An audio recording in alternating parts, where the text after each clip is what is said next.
अस्सलामु अलैकुम वरहमतुल्लाह वबरकातुहू। ग्रानु कतुनको जो होम्योपैथिक डॉक्टर हशमत अली तاسو ته مخاطب یم.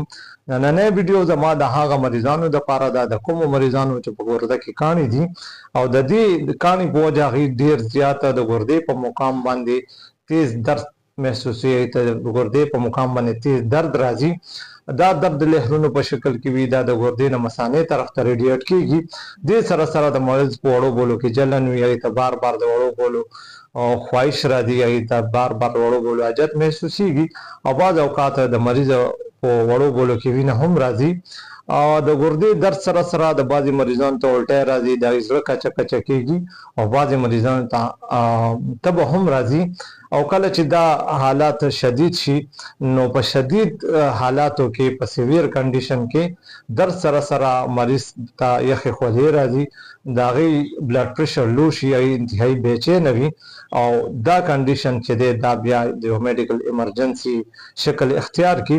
محترمو کتونکو، په وجوهاتو کې د اوبو کم استعمال، د کیلشیم سپلیمنٹ بغیر ډاکټر د مشورې نه زیات استعمال او جسم کې د نمکیاتو عدم توازن او بار بار یوټیا انفیکشن، بعض خلک د مالګې، د چینې او د کاربونیټډ ډرینکس زیات استعمال کوي، دا هم د ګردې د کاني اهم وجه ده. شنو پاڼو والا سبزیانې لکه پالک، ګوپي، ټماټر او ټیپر، دې سره سره چای، کافي، چاکلیټ زیات استعمال، د ډرای فروټ لکه کاجو او مونګفالو زیات استعمال هم د ګرده کې د کیلشیم اکزیټ والا کانی جوړېدو یو اهم وجه ده. بعض خلک د غوښې د دالونو زیات استعمال کوي، د داسې خلکو په ګردو کې یوریک اسید والا سټون جوړیږي. بعض خاندانونو کې د ګردې د کانی جوړېدو رجحان زیات وي، دا بیماری د خاندانونو کې زیات وي، نو موروثیت هم د ګردې د کانی یو اهم وجه ګڼل شي.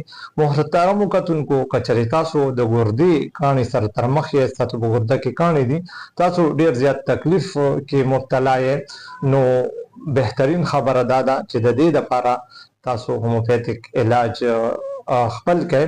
ولې چې هوموپیتیک طریقې علاج د ګردې د کانی په علاج کې خپل خصوصي شهرت لري او الحمدلله د هوموپیتیک علاج په نسبت د هوموپیتیک دوایانو په وجه باندې ستاسو د ګردې کانی چې دی هغه بغیر اپریشن خارجيږي او تاسو به ان شاء الله د دې تکلیف نه ډیر زر او همیشه د پر اخلاص یا تاسو به مطمئن او خوشاله.